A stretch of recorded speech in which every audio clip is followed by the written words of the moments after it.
Hello, it's been a while. Welcome back to the Classroom YGO. It's been a while since we've had any chats or yaps or discussion videos. So here I am, and we are going to talk about my experience over at YCS Providence. But first, big shout out to sponsor Guild League Games over in Norwich, Connecticut for hooking me up with this awesome jersey. I'm going to be wearing this jersey from now on at all major events I attend. Hell, I might even wear it to every locals I attend. I love this thing. This thing's great. So, let's talk about YCS Providence. Spoiler alert, I didn't do as well as I wanted to. So let's talk about my goal. Let's talk about what my lofty goal was, and let's talk about what I wanted to see from myself at this time. So in general, my goal from this event was to win one match. This is my first YCS ever. This is the second major event I've ever attended. The first being the NAWCQ last year, where my goal was also to win one match. At the NAWCQ last year, I won one match because my opponent didn't show up, and then I didn't win a single duel. I won a duel. I didn't win a single match that I played. So for this, my goal was to win at least one match by actually playing and beating my opponent, which I did, which was great. To recap, I went 4-4. I stayed around probably too long and just was playing games because I felt like playing games. I went 4-2 through the first 6 rounds, which was awesome. I was in the hunt. Round 7, I got a little unlucky. I played against another good player. He played really well. I didn't think this YCS in my preparation, which to be fair wasn't a ton, that Mitsurugi in general was going to be that big of a threat. I thought like it was going to be Maliss and everything else. And so he played pure Mitsurugi. I didn't have a lot of experience with it, and I lost. And so that kind of knocked me out of contention in round 7. And I played one more round, but that's really where my day ended. I'll talk about my matchups really quick, and then after my matchups, I'll talk about why I was disappointed and whether or not I should really be that disappointed. So, round 1, I played against Maliss, who opened circular in his first hand. He won the die roll, and he opened circular, and he tried to combo. He would try to go through Wicked. He realized he didn't have a Cybers Engrave, so he took his Wicked and his circular that he had summoned back off of the Mech Reborn and linked into Heat Soul, and Heat Soul drew into backup, and backup at Ignister. He went full combo. I didn't have any more hand drops, and I lost that match, and it happens. It is what it is. Round 2, I played against White Forest and I won. Round 3, I played against... What did I play against in round 3? Round 3, I played against... I want to say I played against Maliss in round 3. And then I lost. And then I won my next 4 in a row. It'd be the next 5 in a row. And so I think I played... Round 3, I played against Maliss. Round 4, I played against Maliss. Round 5... What did I play against in round 5? Man, it has been a while. It's been a couple days since that Saturday, and my brain has been tired because it has been a long weekend of driving and playing Yu-Gi-Oh! And having a hard time. If I remember what my round 5 was, I'll let people know. Round 6, I played against Blue Eyes. Round 7, I played against Mitsurugi. So, I won round. Now I remember. I don't remember my matchup, but I remember I won round 3. Round 3, I won round 4. I lost round 5. I won round 6, and I lost round 7.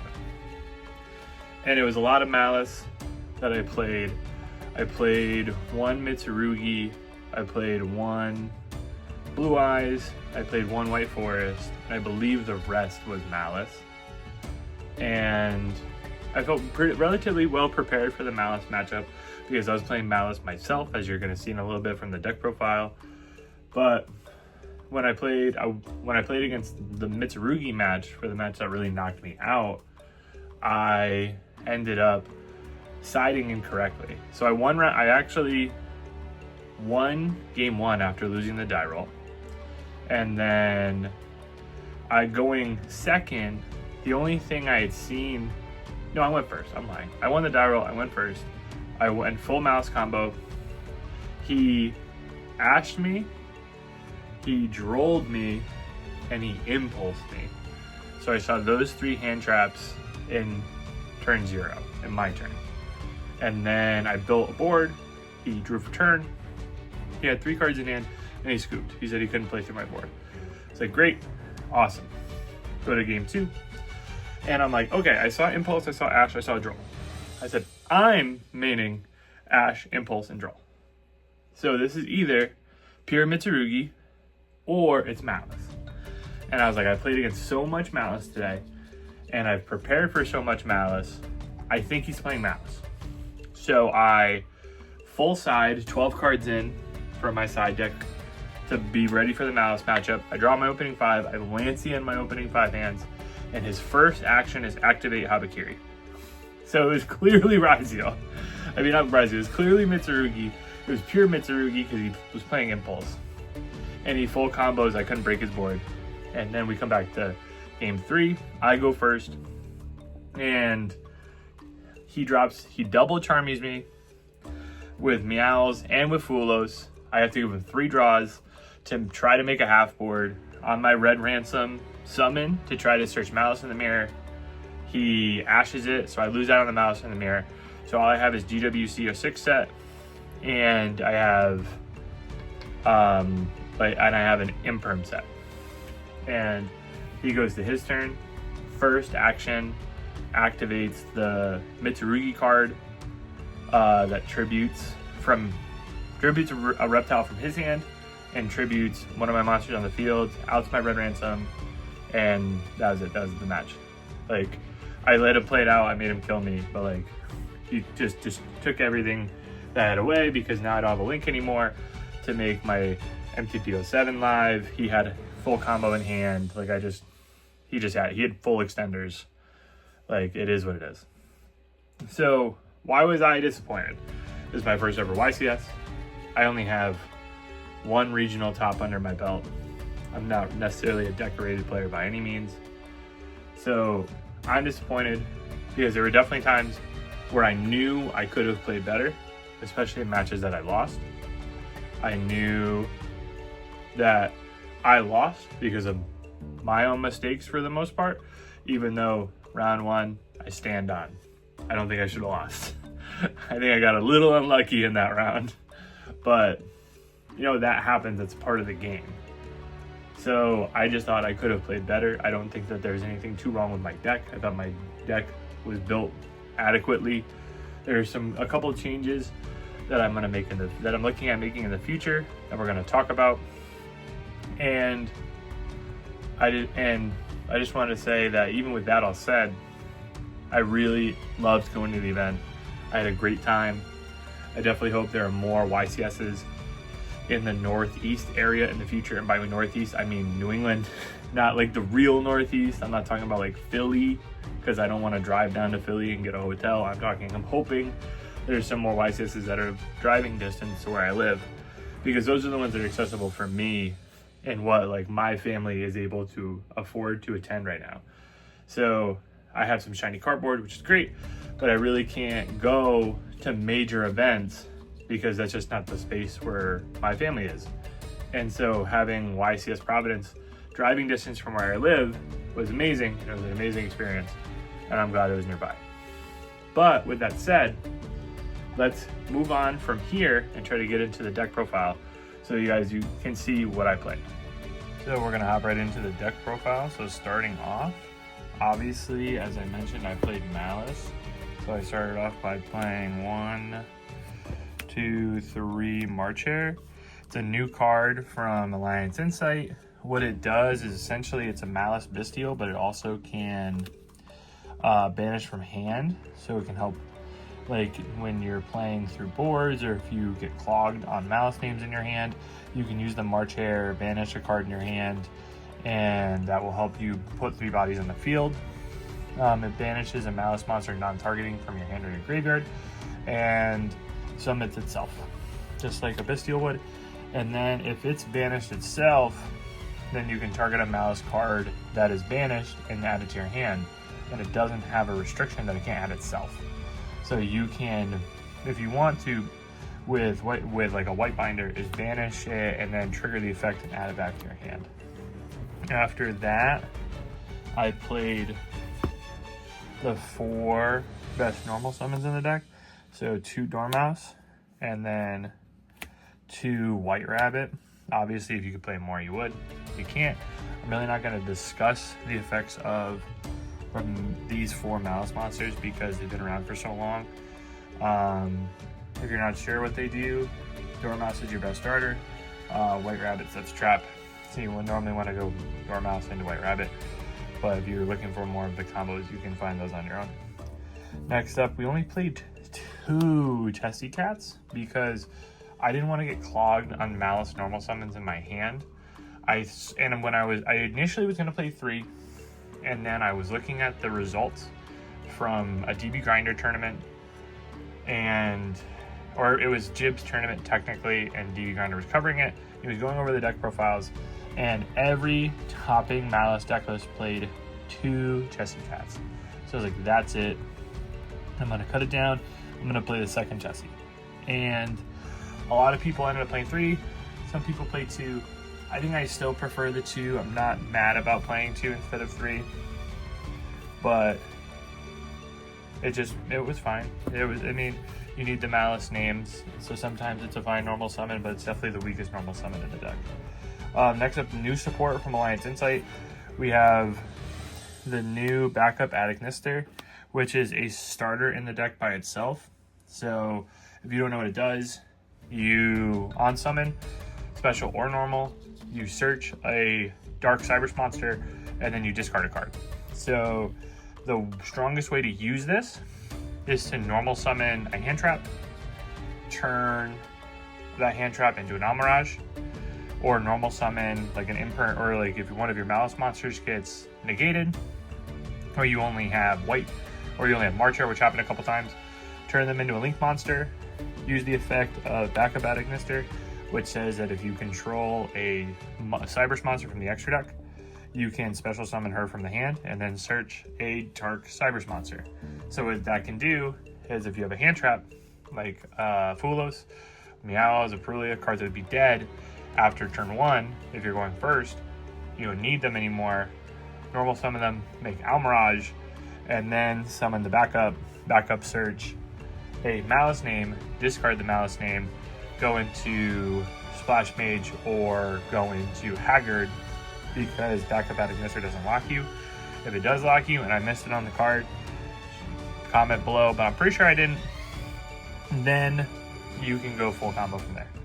What you're searching for with backup, if you don't need to search a Maliss name, is Wizard Attic Nister, which is now the best extender in the deck by far, especially if you've been playing. If you need to start your plays, it's terrible. It doesn't start anything, but it gives you 2 bodies as long as you control a monster from a Cybers monster from the extra deck, which is insane. So you activate the effect in hand, you target a dark monster. Is it a dark or a Cybers? Target specifically a Dark Cybers, which is all of the Maliss names, and then you get to special summon this and the Maliss monster for free in defense mode. It's fantastic. Next up into the spells. I played the new Maliss in the Mirror because it's fantastic. It's a great interruption on your opponent's turn because it's an imperm by banishing a Maliss monster from your hand or from your field. And if it's banished, it can search you a Maliss name while banishing a Maliss name. So it's also an extender. It's like a double extender at some points. Then I played the double terraforming. And then with the terraforming, I played double Maliss and Underground. I'm looking at the terraforming while I'm saying that. Play double Maliss in the Underground and Maliss and Underground because it is a starter and it's probably the second best extender in the deck. Then you play the one Terraforming with it, and you're also going to play Goldsark. Cards that I wasn't initially playing, and I decided to play them, 2 Allure of Darkness. Originally, I was going to play Bestials in that spot, but again, I was worried about Maliss monsters getting clogged in my hand, and Allure of Darkness plus March Hare is just pot of greed. It's just draw 2. So I thought I'm going to go back to the Allures. For those of you who have watched my deck profiles before for Maliss, I've played Allure, I haven't played Allure, I prefer not to play Allure, and I think I might cut it in the future for more direct consistency cards that improve the way that we can actually start in the deck, that are, I consider, like hard starters, like AI Michu or Achichi Adignister. Or I thought Allure was fine all day. I didn't really have an issue with it. It actually won me a match, not because I resolved the Allure, but the threat of what the Allure was going to draw made somebody ash me, and then on his ash, after his ash, I activated Talons to look at his hand, and I ripped a Chaos Hunter out of it, which would have won him the match. And so I ended up being able to full combo him, and he just scooped it up right there. Another controversial thing, I played all 3 Maliss traps. I prefer playing all 3 traps. In the main, I know some people are cutting TB11. I like it just because it gets you more bodies. As somebody who, I consider myself a good player, but not the strongest player, so somebody who knows where his weaknesses are, sometimes you're going to lose out on bodies in your combo line, and TB11 can help fix that. And it is 100% the best extender out of the 3 traps. MTP07 is obviously your follow-up and a disruption, and GWC06 is follow-up and disruption on your opponent's turn. Then I played 2 more power spells. I played Talents, which obviously I told you won me a match, and I played Call By, which I don't think I saw one time. I don't think I saw the Call By one time. I had somebody call by me in the 3v3. I don't think I ever actually got to resolve Call By. I think one time I saw it in my hand and I discarded it for backup at Ignister because I was full comboing and I knew my opponent couldn't stop me. After that, getting to the hand trap portion of my deck, I played triple Droll and Lockbird because I knew Ryziel and Mitsurugi were going to be around, so I did want to have some respect for them in the main. I played 3 Ash because it's Ash, it's fantastic. You don't have to worry about Fire King taking it because I didn't play a single Fire King. I figured the only Fire King people in the room that might play it were myself and a friend of mine, and he ended up playing Fire King, and I played Maliss because I was able to get all the cards. And then my switch up from what I've been doing recently is I played 3 Perulia in the main instead of playing Fulos, because I thought Perulia covered more matchups, and the Maliss combo still can play into Perulia. So you're always going to... sometimes it gives you 0 draws playing against Maliss. Sometimes it gives you 5 draws playing against Maliss. If they go forward with backup, like a normal summon plus backup gets you 2 draws right there. And then if they have to use March Hare is another draw. So I figured it was probably the most flexible Charmy to main. After that, I played 3 Infinite Impermanence. I had no concerns about playing it. I know a lot of people have talked about how Imperm might be too weak of a hand trap right now. I just think it's so flexible as a hand trap and a board breaker. I definitely wanted to play it. And then finally, I played 3 Impulse. Impulse is probably just the best non-engine in the game right now. It is so good against Maliss, so good against Mitsurugi. It's not as good against Ryziel, but as we saw, the 2 best decks in the room were Maliss and Mitsurugi, and it just was really strong. And I wish I'd seen it more. I think if I'd seen, more Dominus Impulses, I would have had a better tournament than I ended up having. So it was 40 cards in the main, and I was super happy with it. But we all evolve. We all try to get better. I'm gonna make some changes in the future, trying to add some more starters. I don't like how much the deck can brick. I don't like how much it feels like I don't have a starter and an extender. I think upping the starter count in the future is going to be helpful. That's kind of my plan. Moving on to the extra, starting off with Lynx Spider. That's your game plan around nib. Generally speaking, you need the Link Spider, because the Link Spider, if you get nibbed and you have backup in hand, backup is dead. So you have to take the nib token and turn it into Link Spider, which is now a Cyberse monster summoned from the extra deck, which turns back on the backup Attic Mister. I played one Lingery Bow. I thought about playing 2. I decided not to. I didn't think I needed to. A lot of people are saying that 2 is mandatory. I still don't know if I believe that, but the people that are saying that are better players than me. So you can pick or choose who you want to listen to. The one Almirage, which I do think is mandatory to play in Maliss. I don't think you can cut Almirage because it turns hand traps into a Cyberse monster from the extra deck, which turns on your backup. Moving on to the Link 2s, I played one Splash Mage, which has become so much more important than Lizard has. It's definitely the best extender in the deck, best way to play 3 hand traps in the deck, best combo piece in the deck in terms of your Link 2s. It was just fantastic all weekend. I'm glad I picked up a QCR. Shout out John for pulling another one and selling it to me. Next up, Wizard Attic Mister bridges you right into your Maliss cards.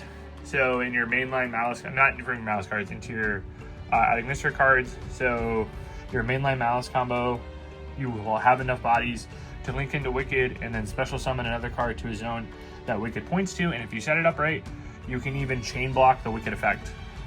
So that way you can go chain link 1 Wicked, chain link 2 Maliss effect, and they can't ash the Wicked to search. Dark, which I made once, and my opponent impermed it, which made me really sad. SP, which I made once, which my opponent impermed it and made me really sad, and then punched over it. Lizardos, which I didn't make as much. It's still really strong. I still think it's mandatory to play in the deck. I know it's just another Link 2 extender. I prefer, if I can start with Lizardos, to start with Lizardos, because Splash Mage is more important down later in the combo, like when you become more Cyberse heavy and you may get locked into Cyberse, like Wizard Attic Mister locks into Cyberse. And then I played one Nightmare Cerberus as my out for Chaos Hunter. I decided not to play the Bomber Dragon. I've known about the Bomber Dragon from a few formats ago when somebody topped with it at YCS Orlando. And so I had Bomber Dragon as Ouroboros, and I was thinking about him. I decided not to play either. So Cerberus became my out for the for Chaos Hunter. And the only time anybody had Chaos Hunter the entire time I played was when that guy had it in his hand and I ripped it with Talons. So it never actually came up. Then the Maliss Link 3s, Red Ransom, which has become infinitely more important in your combos. White Binder, who is still probably the best Maliss monster in the deck. And then Heartscriptor. Who's Heartscriptor? She's going to help you with DK. She's going to banish cards in the field. She's another great card, but she's just harder to make. Link 4s, Firewall Dragon. I think I made Firewall Dragon twice, and I was able to use it balance as a disruption. But like the only time I made it, my opponent scooped. Like I think both times I made it, my opponent scooped. Access Code Talker, which I think should have been banned. The card's insane. It's a Maliss. It like enables OTKs and it's an extender. Just a crazy card. And finally, Allied Code Talker Attic Mister. It's probably win more, but I still really like the card. I like having the Omni Negates just in case you play against a board breaker deck and you need to have a way to play around those board breakers. Obviously, like the negate helps against evenly matched. And if I was thinking it through, because I wanted to play Gordian Slicer, if I played Fire King, if you have Allied Code Talker Attic Mister and they use Gordian Slicer, you can still respond to it, and you can respond by tributing your White Rabbit, and then White Rabbit, and you turn back on your GWC, because the GWC is going to be able to special summon it from the graveyard. But I only made it once. The game that I made it, my opponent scooped. That was the only time I made it was against the Mitsurugi guy. So, and that was through 3 hand traps. So I was pretty impressed. I had a lot of gas in that hand. And finally, moving on to my side. So I played Triple Fulos. So obviously I didn't want to go to the tournament without Fua. It is a fantastic card against Maliss. It's a fantastic card against White Forest, against some of the rogue matchups. But I figured that the other best deck would be a Ryziel variant, so I wanted to go with the Perulia instead. And obviously with Mitsurugi doesn't care about their extract at all. So if Fualos had been in there, it wasn't going to do anything. Next up, I played 2 Meows. There's more hate for Maliss. And also it works against Mitsurugi, works against Blue Eyes, just strong. Works out well. It's definitely a better card than I initially had thought it was when it first came out. And I'm glad I picked it up right away because now they're really expensive and I bought them when they weren't that expensive. Then I played 1 Harpies just for some back row heat so I can draw into it. The only time I drew Harpies all day where I was playing with my friend Rob after the event, after I decided I wasn't paying to play in more side events, and I saw it against him, and well, he was playing Blue Eyes and he had the Blue Eyes Omni negate up and he just negated the Duster. So that was the only time I saw it all weekend, even though I sided it in a fair amount. Next up, Triple Lancia for the Maliss hate. Triple Nib for more Maliss hate. I think going forward, I'm going to cut the nibs, and the nibs are going to turn into maybe Phantasmes, or maybe some combination of hand traps. I didn't think the nibs were too bad, but with the amount of Mitsurugi going around, I think they're just better. There's better cards to play. And then finally, I played Triple Strike, which I think I expected to have more Maliss matchups. I had a lot of Maliss matchups, and the strikes were great there. But I expected to have more Ryziel, and I expected the strikes to go really well into those Ryziel matchups, striking the duo drive, striking the detonator, and I never had that. So I think in the future, I'm going to change up my side to include probably a thrust package, cut some cards down, go, the only cards that are probably going to stay are the Lances, the Meows, and the Fua, and then cut out, the nibs and the strikes for a thrust package, or maybe for some Phantasmes. That's the deck profile, so I'll catch you back at the board. So my final thoughts and shoutouts. I hope there's another big event I can go to before Indianapolis. I don't think there will. So the next big event I will be traveling out to the national tournament for Indy. I'm excited. It's going to be a lot of fun. Hopefully I play Maliss. Maybe I'll play a new deck that comes out. Maybe I'll play Orcust, which I have all the cards for and I'm ready for. Shout out to everybody that I played with to get ready for the event. I'm not going to say it was hardcore testing because we didn't actually test with a lot of the cards from the event. Shout out to everybody who let me borrow cards. Shout out to Bob. Shout out to Derek. Shout out to John, who hooked me up with the Maliss cards that I needed. Shout out to Noah for at the pre-release, who went box for box. We bought 2 boxes each to try to pull the Maliss cards. That way I could have the core. He pulled the Ally Kotaker out of Gnister so I could borrow it. Shout out to all my friends who were there at the event. I hope everyone who was at the event had a great time. And finally, shout out to my wonderful wife who came to the event, who I thought was going to leave, and she stuck it out like a trooper and hung out with everybody. And even though she was a little mad at the end of the night because we left probably one round too late, she still hung out and we had a great time. And shout out to you guys for watching. Thanks, I appreciate it. Have a good one.